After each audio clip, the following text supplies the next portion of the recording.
Good morning. Welcome to Monday Morning Coffee and Chat with Hallie Bridgman. It's late this morning. I've had a rough morning. We had my husband's 50th birthday party Saturday, and then a party that we went to yesterday, and late night going to see Star Wars movie last night, and we get in and it was midnight before we went to bed, and I'm tired. I think I would have been fine with the late movie if I hadn't cooked and fed 100 people Saturday night. But anyway, I hope you have your cup of coffee or tea or whatever you drink in the morning, and you have a few minutes this late hour to sit back while we chat about my books. So today's question is, what inspired the book On the Ropes? And since I had such a busy weekend and I didn't pre-record this, it's live, so everything's backwards. I don't like that. And I can't help you with that. All right, so On the Ropes. What inspired it? There's a story, as there always is. I don't seem to have anything simple with an answer. So I moved to Fort Knox. My husband was offered a job at Fort Knox in November of 2015. And we were about a week away from going to Las Vegas for the week, the two of us. And we decided that there we would spend the time praying about whether he would take this job.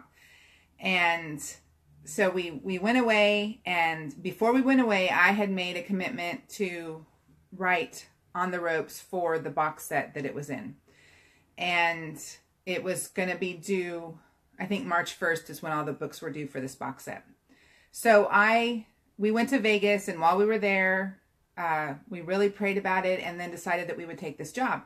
And so we came home, and it was Thanksgiving week, and Greg put his notice in with his company, and we started packing. And he moved to Fort Knox December 7th or something, December 4th or 7th, and the kids and I followed the day that school got out for a Christmas break, December 18th. And so from the moment that I agreed to do this book until the time we moved, I had no time to even think about the book. And I packed and then, cleaned out the house and found renters and, did leases, and we put people in our house in Winchester and moved to Fort Knox, and then moved into this house, and then got settled in and got kids in school. And then I went to my first PWOC meeting, which last week I talked about the Jesse Advent that we're doing that was inspired by a PWOC sister, and that's the Protestant Women of the Chapel, which is basically the weekly Bible study that I go to here. And I met and connected with all these wives and just started making really good friends, and came to the point in my life that I thought, I have this huge community of women who have coffee dates and play dates and have just embraced us in our community, in their community. And I just don't want to do this anymore. I don't want to hole away in my office every day writing anymore. I was burned out. I had done, 23 books in 5 years or something, and I was just tired. But I had committed to this box set. And so I went to Greg sometime in late January. So school was already back in session, and I had done 2 trips from we moved in the week before Christmas, and I was speaking out of town on January 3rd, and then on January 17th or whatever. And so it was just a crazy, insane time, and I was tired. And so I went to Greg and said, I just feel like I just want to quit. I want to stop. I want to take a break. But I had writing commitments, and I had travel commitments and speaking commitments, and we had just started the process of getting all of our books on audio. And I had rewritten, I was about to rewrite Sapphire Ice to bring it up to our current standards, and rebrand the series that was, this best-selling, hundreds and hundreds of thousands of readers, best-selling series. And so we had done all this, and we had gained all this momentum, and it would have been a waste of 5 years of work serious work for me to quit. And so my husband teased me and said, yeah, I want to quit my job too. Which, you know, kind of put me back in the right frame of mind. And I was like, oh gosh, I have to write this book and it's due March 1st. And I had not even thought about what it would be about.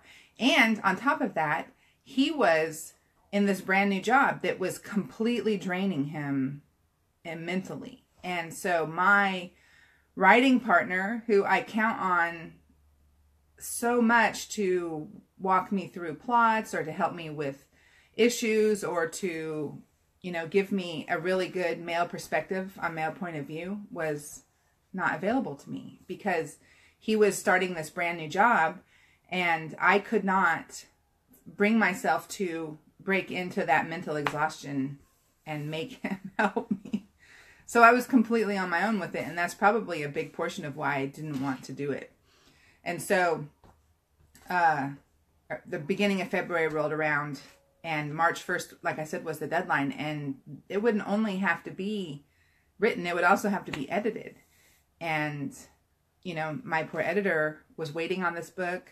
And so I just finally was like, fine, I'll write this book. And I did not want to write this book. I went into it gritting my teeth, forcing every single word. The plot was supposed to be, the whole box set was supposed to have, every book had to have a plot about a hidden identity. And it could be anything. There was no, that was the end of the restrictions for it. And hi, Deborah, thank you. I'm so happy that you enjoy them. So every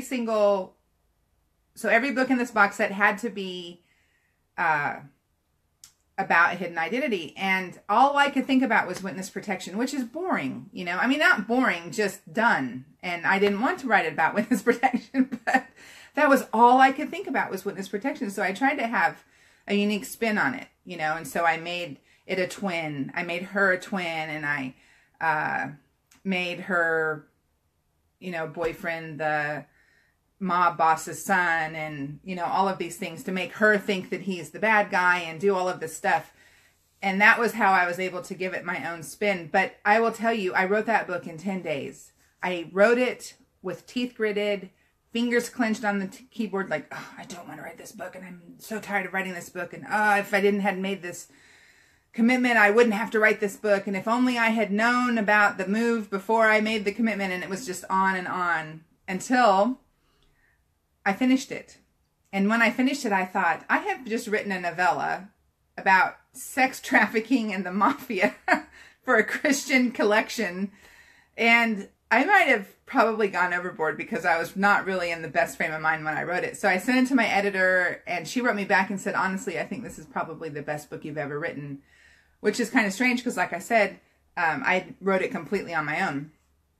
And then I sent it to my beta readers and I said, please tell me if, you know, if it's a little much. And someone said, considering the way you write your suspense, you know, the Russian mafia sex trade is kind of mild for you. So I thought, well, at least I'm not going to shock any new readers with this box set.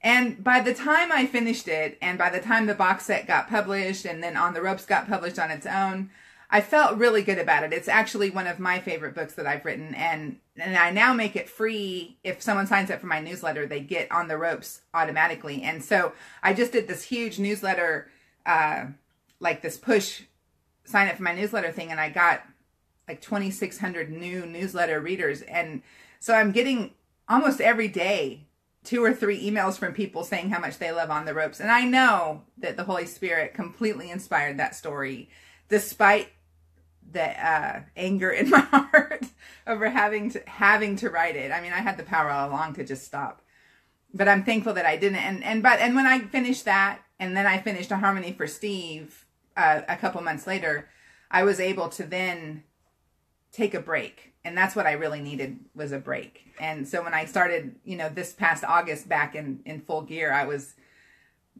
more rested and no longer burnt out, and thinking about, you know, maybe a novella that will be in the same world as On the Ropes and add to it. And So I'm very thankful that I did write that book. And I'm really thankful that so many people like it, because it wouldn't have, at the time I wrote it, hurt my feelings if no one did.